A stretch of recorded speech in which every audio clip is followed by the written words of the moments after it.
Okay, first of all, your first and last name, and spell it for me. Tiana Sanford, Tiana Sanford. Okay, Tiana, tell me a little bit about this case. I mean, basically, we know that you've got a guilty on it. Mm-hmm. A few things that came out today was her conviction back in '79. Tell me a little about that. This was a conviction for a robbery that occurred when she was employed by Jack in the Box. And so she was entrusted with a leadership position during that employment, and the evidence was that she abused that leadership position and orchestrated a robbery at the Jack in the Box. And what about the time on it? She received, what, probation, or what was it? She did. She received 4 years, probated to 4 years. And how did she think that she could get out with this? I mean, being mayor so many years later and not having a felony conviction, they had a final conviction on that, didn't they? She did have a final conviction on that. Now, she testified that she saw that the case was disposed, but she could not point to any documents or information to support that. So basically, she got mayor. She's been mayor, almost 10 years now? Mm-hmm. Allegations on that. She was, but basically it was, hang on, let me readjust here a minute. Was basically during Ike that most of this took place? Well, this took place over a period of time, but she was, of course, accused and found guilty of abusing her official capacity in her leadership position as mayor by misusing funds that were specifically supposed to stay in a trust for the citizens of Patton Village, and she misused those funds by transferring them into an account for the general fund, making it to where those citizens wouldn't have the opportunity to get that money back that was put in trust for them for a very specific sewer project that was supposed to help the city of Patton Village. Where's that sewer project rest now? I mean, they've got... The sewer project is still ongoing. Okay. So, I mean, it didn't hurt that as far as the funding or anything on the sewer project? No, that is still ongoing. It's not going to affect the city of Patton Village at this point. That's something that they need, and the current city council members are working really hard to make sure that that happens. What about then her bringing her family in on jobs? I mean, it sounded like she had several family members working there. Sure, where the law is clear on nepotism, that you cannot violate that law by hiring your family to work for you, by making a decision to hire someone that you know in your family and use the citizens' money to pay that salary. And she had done that on several occasions. She did that by giving her uncle a contract to do approximately in the upwards of $80,000 worth of work to repair the city. She also had a family member who was doing yard work and landscaping.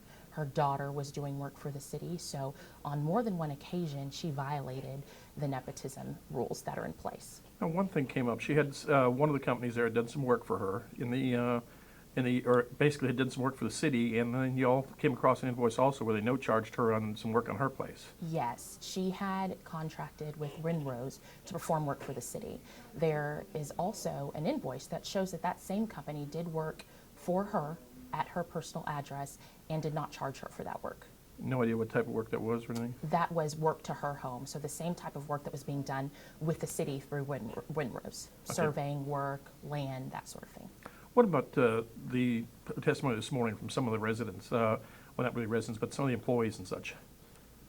Which employees specifically are you talking about? Several of them, just the abuse, basically I guess you call it abuse in the office or whatever you call it. Sure, there was testimony from individuals that used to work for her, this former city secretary. There's testimony as well from current city council members who were very concerned about the way that the city was being managed and felt that money was being mismanaged and that the state of the office was unprofessional, and they had an opportunity to speak to the court about those instances.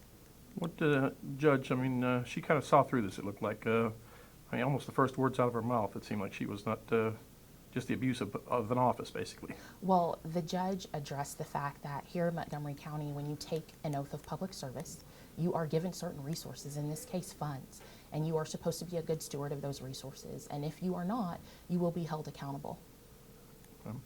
Tyler and y'all were asking for 9 years, got 5. How did it line out the 5 years? As far as, you got 4 counts that they were found guilty on. Okay, 2 of those counts were a punishment range from no less than 2 and no more than 10 years. And she received 5 years on each of those counts. The other 2 counts were state jail felonies, and that is, of course, a maximum of 2 years in state jail. She received 1 year on each of those counts. The judge ruled to have all of those run concurrent. So any idea what kind of time she's doing TDC now? I mean, with the state jail, she's actually going to have to do at least 1 year there. Sure, that is day for day in state jail. And of course, the rest of that is going to be up to the Board of Pardon and Parole, but she was sentenced to 5 years from this court to run concurrent. Okay. What about her attitude through the whole thing? She was calm and collected through the process, and that's pretty much all I can say about that. What about the racism thing that came up? Her racism card came up on that. Stuff written on the concrete and all, and she's calling it against your office. How could she blame your office for that? You know, I'm not quite sure how she could, but she did, and I think that the court saw through that as well. And our office brought upon this investigation with the Texas Rangers. It was about the fact that she was a public servant, and she was alleged to have been misusing the resources that she was entrusted and took an oath for those citizens to protect, and she wasn't doing that. So it's not about racism. What this is about is the fact that when you're a public servant, you take an oath, and your oath is to serve those citizens, and part of that service is to be a good steward of those resources. And if you break any law in the process and not do what you're supposed to do with those resources, you will be held accountable, and the judge stated that as well.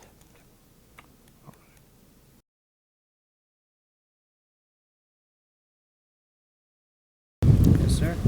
Okay, go ahead. What you got, Phil? Basically, today we're in the early stages of a preliminary investigation into some alleged improprieties by city officials at the city of Patton Village. We're executing a search warrant based on probable cause that was signed by a local judge for various and sundry business records. We'll be looking into those business records, doing a full and complete evaluation of those business records to see if the allegations that we have received are indeed illegal activity or if it's just perfectly normal city business. What happens from here? I mean, y'all going to be removing records or just viewing them today, or what? No, we're going to be seizing records pursuant to that search warrant. We'll be submitting those for some forensic analysis, looking through them. That'll probably take several months before we really have a good idea of what all has been going on. Any idea on what kind of allegations they have? Just misuse of official funds is really all I'm prepared to say at this point in time. All right.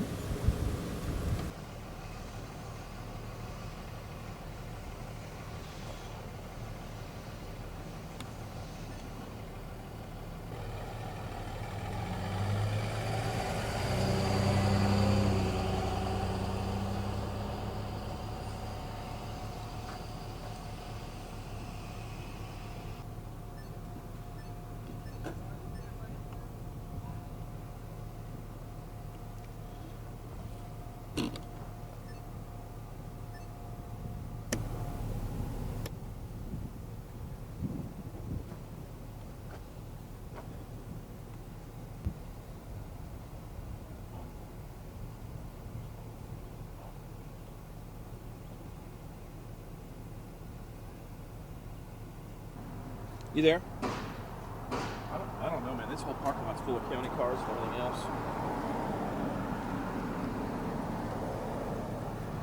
Uh-huh.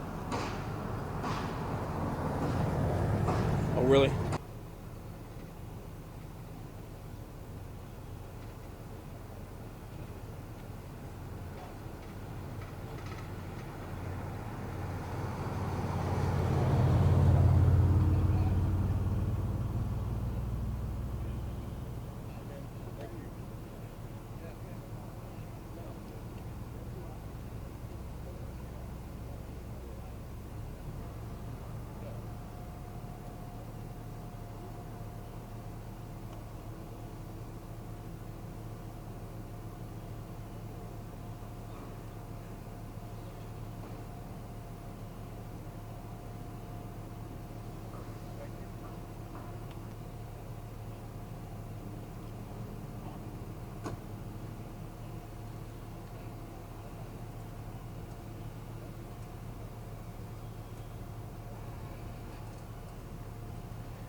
Give me a crew north now.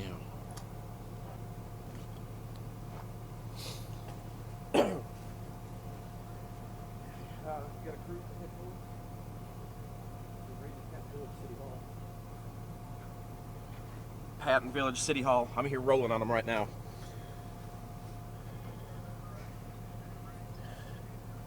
DA's office, there's cops everywhere in the parking lot, the whole bit. They've been having a bunch of shit happen around here. The past couple weeks, they got a damn election fixing to come up. Now I'm here. I'm rolling on it already. I got a tip call on it, and I'm rolling on it. The DA's office and the cops just pulled up on it. Okay, come on.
No one's saying that.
Oh man.